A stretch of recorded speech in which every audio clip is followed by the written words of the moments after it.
Good day, everybody. Welcome to the Multiverse of Entertainment podcast for another week of TV and movie nostalgia, basically. And today is going to be no exception. We're back on the TV shows. This is episode 8. And we are ready for literally the show that started it all, really. It is the one and only show that pretty much started all the like talent shows that I remember anyway. We're talking about Pop Idol, and this for some of you who are like probably born before 2003 probably won't remember this, but anyone not even 2001, to be honest, though.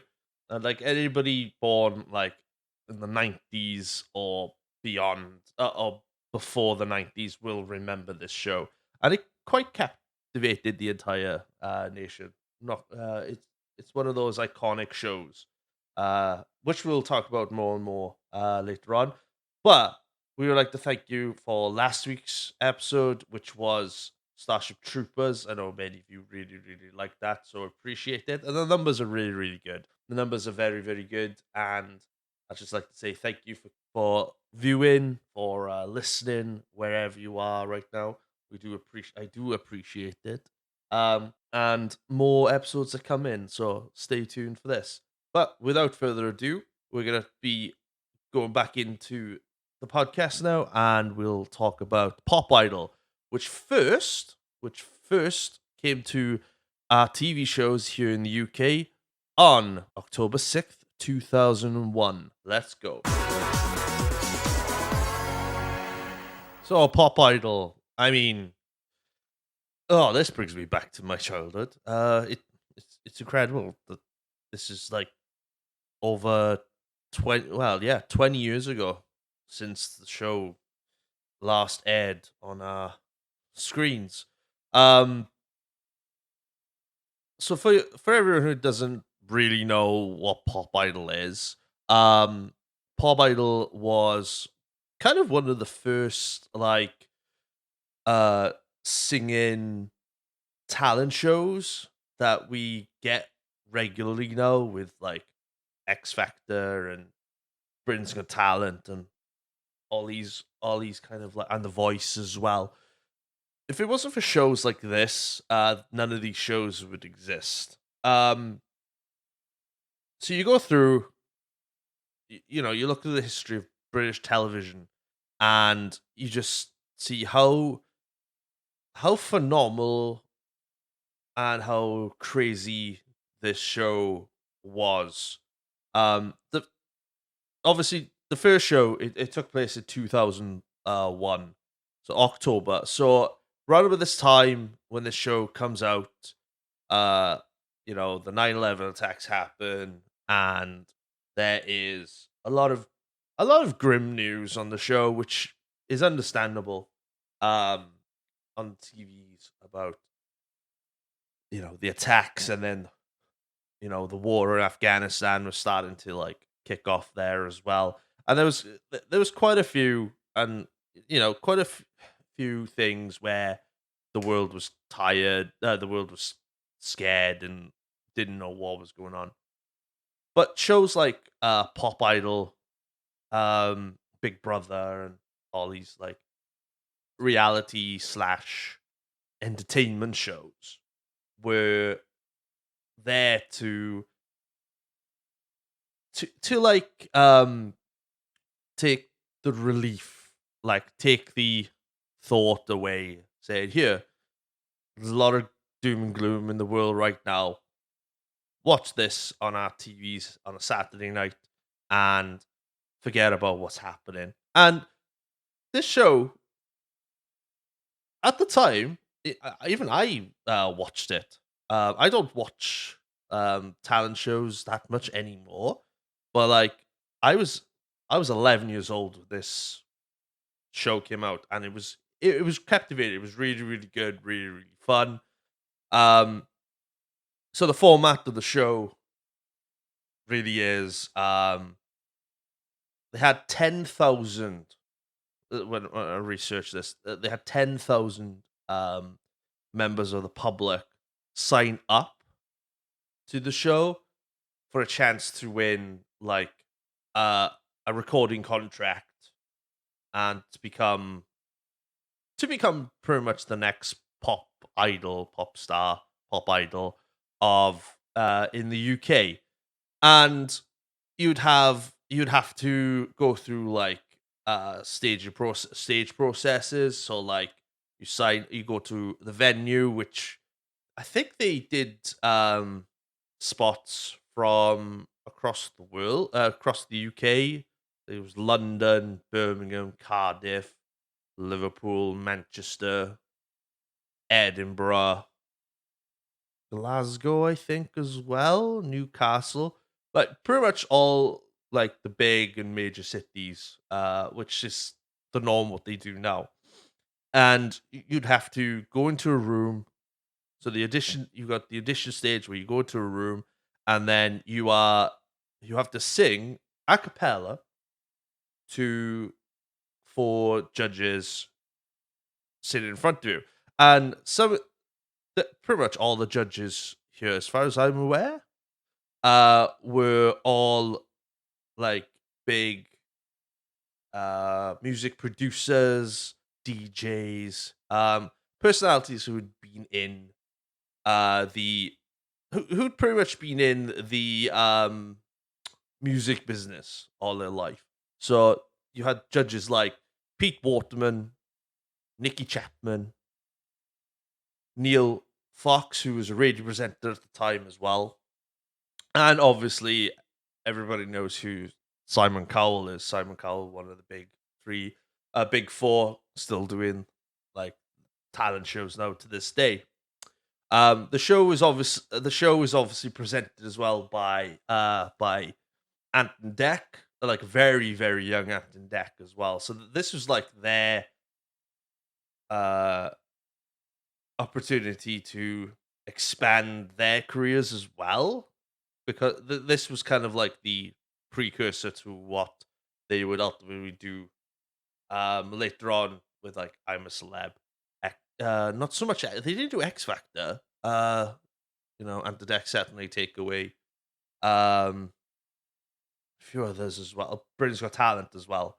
So everybody here are like all like the judges and the presenters had their like goals, to be bigger what they were, but they didn't really focus on themselves. They were focusing on the young men and women um who were coming and quite bravely. I don't think I could do this. I could never do it. I I can't sing for shit.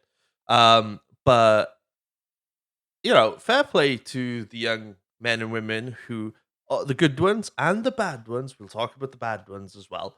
Um, that to go up there to get filmed. I don't know if all of them got filmed, but like the ones that came on TV, so much balls to like sing, and whether they were good or bad, it was good TV. It was really really good TV back in the day. Obviously, you go through like the audition stages, and then I think then they went to. Did they go to the judges' houses then? I think I'm not entirely sure. I'm going off this by memory. I think they did do the judges' houses at this time, or did they just? Oh, they could have been in a house. Actually, they could have been in a house, where they would sing with different judges, and then the judges would come together and decide who would become the 10 finalists. The 10 finalists of of the series, and then would go on to like the live shows where the public would phone in and text in uh their vote for who would go through the next round, who would get eliminated, obviously. Now, this is one of the very again, this is groundbreaking because it's one of the very first phone in shows. Yeah, one of the very first uh phone in shows to vote on who the public wanted to stay in, stay out of. Now, it was good fun. I don't remember any my family voting for it at the time, but it was one of them where you're like you had the vote, and the vote did matter. Not so much these days where it's not so much a phone call anymore. It's like you go on your app on your smartphone and then download the app, click a button, and then go. But yeah, this is really, really groundbreaking. I know before this as well, we had like pop stars and pop stars, the rivals, I think, which it was like boys versus girls, or the band. There were battle of the bands. I'm not too sure, but we'll talk about Pop Idol another time. So so once you get through the stages, you obviously get to the grand live final. Excuse me while I have a drink. Lovely. And this would be like the theme for this series and the following series that followed on.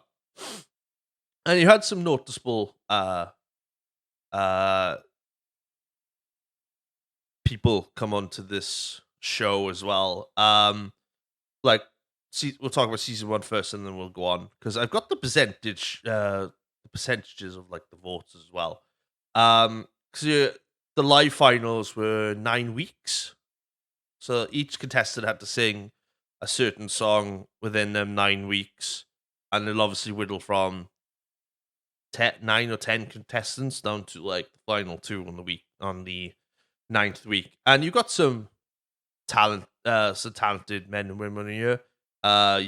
This is season one. You've got Will Young, Gareth Gates, Darius Campbell, who sadly is no longer with us, uh, Zoe Barquette, Haley Evans, Rosie Robbins, Laura Dorothy, Aaron Bailey, Jessica Gallic, or Gaelic. I'm not saying I don't know. Sorry, Rick Waller and Corbin. Now these were the original finalists of season one, and you've got like now I think Darius wasn't initial had been eliminated previously, but Rick Waller was withdrawn from the show, and Darius was brought back into the show, which was quite kind of cool because it hadn't happened before. I don't know why Rick Waller had been like taken out of the show. I have been trying to research it, but I have no idea how. But all these guys and girls battled it out, and it was quite, as far as I remember, quite competitive. Unfortunately, I can't put any sound bites in on this episode like I have done previous episodes because they're very, very scarce. Very scarce. Because you try and search Pop Idol on YouTube, majority of the time it's like Britain's Got Talent, America's Got Talent, and the various spin-off shows as well. So I'll just go through them each by week by week. So Corbin was eliminated first week. Jessica Gallagher was eliminated on the second week. Aaron Bailey was eliminated week 3. Laura was eliminated week 4. She only had 4.3% of the vote. Rosie Robbins was eliminated on week 5. Haley Everett was eliminated week 6. Zoe Barnett, who became 4th, was eliminated week 7, and then Darius came third. Uh, and was eliminated in week 8. So you had Will Young and Gareth Gates, who consistently through the weeks had been the top two singers in contention to win the show. Because by looking at it, you can find it on Wikipedia now. That Gareth Gates was like second, literally nipping at the heels of Will. So like Will was like first for the first 4 weeks. Then it changed. Gareth Gates then was first place for 3 weeks after that, and then obviously week 8, Will Young was on top of that, but they weren't.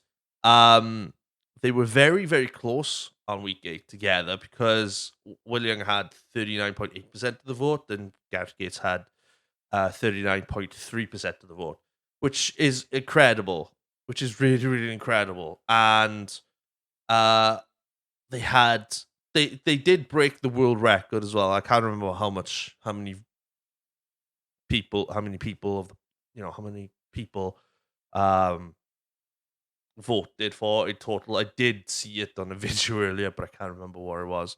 But ultimately, Will Young became the first winner of Pop Idol with 53.1% of the vote, and Gareth just missed out with 46.9% of the vote. But they obviously had a pretty good friendship going on.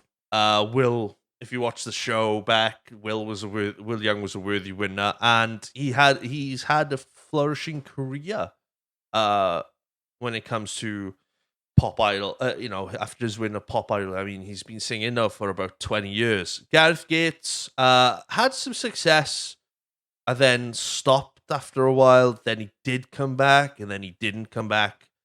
He's in the public eye now and again, like here and there, but ultimately, it's the proof like that everybody uh can achieve success with these talent shows.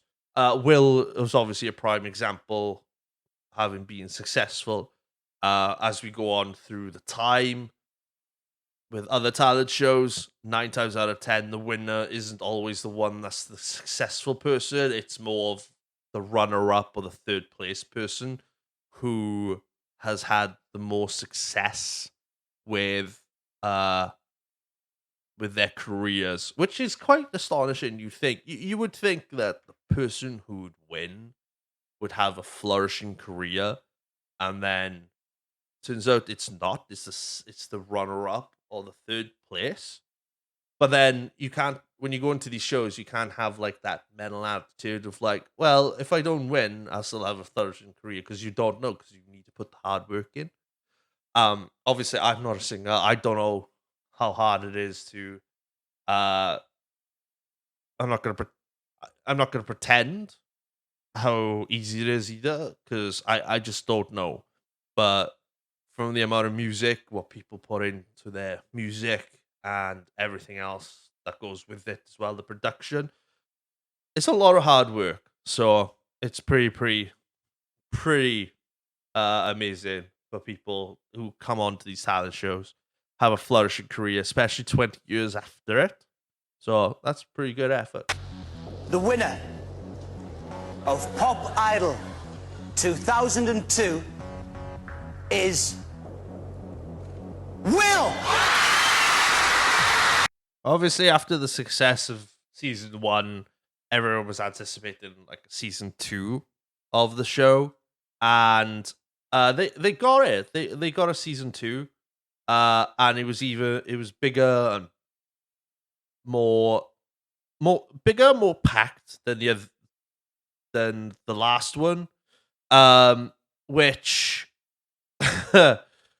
which I don't think people really could comprehend. And I think they had a lot more people this time. Or I think they had about 10,000 again. Excuse me. Which they didn't change the format of the show at all. The same show, same show, same format. So if it works, why fix it, right? If it's not broken, why fix it, right? Um, but it was a lot more competitive this time, and we had we had more finalists in this time. So the live finals were the 9 weeks still, but then they had 12 singers come in this time, and I'll rattle a few. I'll rattle them off as well. Somebody's gonna listen to this and will be like, I remember this when I was like a teenager or in my early 20s. Um, which you'd be surprised how nostalgic some of this sounds, right? So you had, let's rattle off some names off here. Michelle McGuinness, Mark Rhodes, Sam Nixon, Chris Hyde, Susan Manning, uh, Roxanne Cooper, Andy Scott Lee, who is the brother of Lisa Scott Lee from Steps, Kim G, that's Kim and G. So I was waiting for a wrestling fan to comment, what, Kim G? No, not that Kim G, just Kim G. Brian Almond, if I could say that name right, wrong, I'm sorry. Mark Dillon, Kirsty Crawford, and Leon McFarzen. These guys and girls were all the finalists, obviously. And you look at it and you just go, well, you'd be surprised how many people are up and down on their rankings in this, you know? So you've got, obviously, these will be the order of people who were eliminated. Now, the first 2 weeks had a double elimination, which I was really surprised with, looking back in it. Because you had like one go every week, but this one was like, because you had 12 finalists instead of 9 or 10 from the previous series. They obviously had to do a double elimination to be within that 9-week process. So Leon and Kirsty had been eliminated the first week's round. Mark and Brian eliminated second. Kim was eliminated on week 3. Andy Scott Lee was eliminated on the 4th week. Roxanne eliminated week 5. Suzanne eliminated week 6. Chris Hyde was eliminated week 7. Sam Nixon was eliminated week 8. Mark Rhodes and Michelle McGuinness were McCannis. I could be saying the name wrong. I apologize in advance. Somebody's going to correct me going, oh, you said the name wrong. Sorry, all right? And these two were the obvious finalists. Now, if you look at the week by week of their voting, the percentage and whatnot, Michelle was 5th in the first week, and Mark was 10th in the first week, which was pretty incredible. And Sam was second. You know, Suzanne was first that week, which is incredible. And then you look further on, Michelle was first, Mark was 7th, Sam was 5th, 6th, 2nd, 5th, 1st, 5th, 2nd, 1st, 5th, 2nd, 2nd, 3rd, 1st, 2nd, 3rd, 2nd, 1st, 2nd, 3rd, and then you had the runners, the winners and the runners up. Which, if you look at the top three, Michelle, Mark, and Sam, they were pretty close together all the way through the final weeks. Obviously, they're not as cut and dry as like what Will Young and Gareth Gates were. They were pretty much up and down on the spectrum. But ultimately, these were the three, the top 3, which led then to Michelle McCannis. I could be saying that wrong. Somebody will tell me. Became the winner. Not only the winner of season 2, but the first female winner of the show as well, which was pretty awesome to see. Where she had 58.2% of the vote, and Mark, who came runner up, had 41.8% of the vote. So there's quite a significant gap there voting wise, but Michelle at that time was the worthy winner. Mark gracious in defeat. Um, but again, this is the example now of where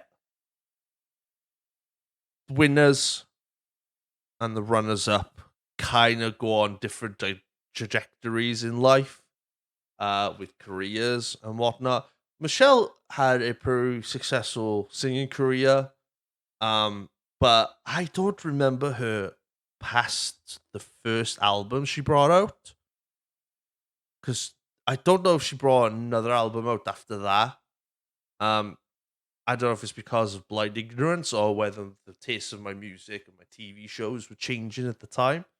I don't remember a second album. However, Mark Rhodes and Sam Nixon did have a flourishing career after Pop Idol, where they did do. I think they didn't they did do a singing duet, releasing albums and singles together, and then they did end up on. As memory serves me right, they landed on CBBC as well, doing kids shows, because I remember them through my teens and CBBC, watching them doing different TV shows and whatnot, and they were pretty on TV religiously all the time, and they were really, really good presenters. I don't know where they went after this. I don't really know where everybody else went after this.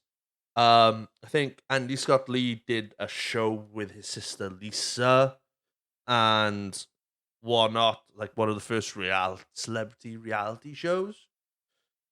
But I don't know where everybody else has gone now. So it would be pretty cool to see like a reunion show of, because it's been 20 years since Pop Idol's been out now, and I think it'd be pretty cool to see where everybody is now these days, what they're up to, what life has been like since um Pop Idol. Obviously, we know what Will Young and Gareth Gates' lives have been like. Obviously, Darius no longer with us, unfortunately. Um, but yeah, I think we like to see this. I think I'd like to see it personally, just to see where they go from here, see where they are now in life. Obviously, the show only made it 2 seasons. The last show in was the final in 2003, in which people were anticipating the third season. However, they were having, I think they were having a lot more success elsewhere. And Simon Cowell came out the following year in 2004 then for a release of the first X Factor, which would ultimately replace Pop Idol. Um, and we'll talk about X Factor another day. But Pop Idol is still around now with the variations of the show. From, you've got American Idol now these days, still running to this day. You've got Australian Idol as well. I think you got Canadian Idol as well. There's quite a few um shows. Yeah, there's quite a few shows that run with it now, with the somewhat Pop Idol name. But those are obviously some of the few some of the few spin-offs that you can get now. World Idol as well was another one as well. And now to these days, you've still got, and the Pop Idol legacy still lives on now with X Factor, The Voice, Britain's Got Talent, and all these TV shows, which is awesome, because like it helps highlight the talent that people have, and so somewhat. Some people might say, is the voting rigged and whatnot? I mean, like, not. I don't know. I can't really say it because I'm not on the show. I don't watch it religiously enough. But people who watch the shows enough know what the show is, what the voting systems were like, and it's obviously elevated throughout the year as well. Through the years with like smartphones and apps and whatnot these days, because not everybody phones in to vote now. It's all done through an app and everything else like that now. But ultimately, Pop Idol has its legacy behind it with 2 shows, and then 50 50 versions of the show, including American Idol, World Idol, Australia Idol. I've ripped them off as well. Plus, if it wasn't for Pop Idol, we wouldn't be getting stars like Kelly Clarkson today either. So, fans can thank these shows for bringing these talents in, which is pretty cool. If I had to give it a score, for me, say out of 2001, because that's when the first series came out. Out of 2001, I would probably give it a solid 1995, because of just how the show's legacy has built and grown in different fragments of what of the foundation it laid with other shows that we get now today. So, with that being said, we'll play the audio for the winner of season 2, and then we'll do the intro and without the outro and get out of here. Thanks, people. So, here you go. The winner of Pop Idol 2003 is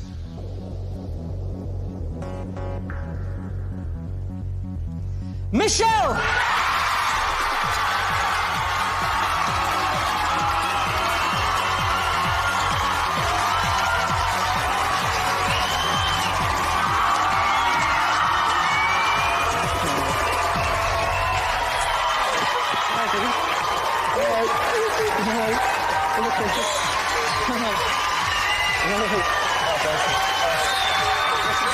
And that's it, ladies and gentlemen. That was episode 8 of the Multiverse of Entertainment podcast. Thank you so much.